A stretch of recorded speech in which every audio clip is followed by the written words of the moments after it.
ఇది జీలకర్ర బెల్లం. ఇవి రెండు వేరు చేయలేనంతగా కలిసిపోతాయి. పెళ్లి తర్వాత భార్యాభర్తలు కూడా జీవితాంతం అలా కలిసి ఉండాలని ఇవి తలపై పెట్టిస్తాయి.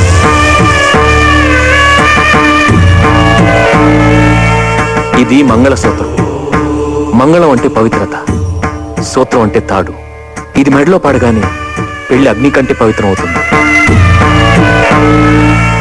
పుట్టింటికెళ్తే అత్తారింటిని, అత్తారింటికెళ్తే పుట్టింటిని మర్చిపోకూడదనే రెండు బొట్లున్న తాళిని మెడలో కట్టిస్తారు.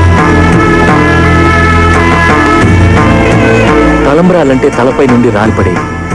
ఆ ఇంట్లో సిరి సంపదలు కూడా అలా వచ్చి పడాలనే తలంబ్రాలు పోయిస్తారు. 7 అడుగుల్లో ప్రతి అడుగుకి ఒక అర్థం ఉంది. మొదటి అడుగు అన్నపానాల కోసం, రెండో అడుగు సుఖ సంతోషాల కోసం,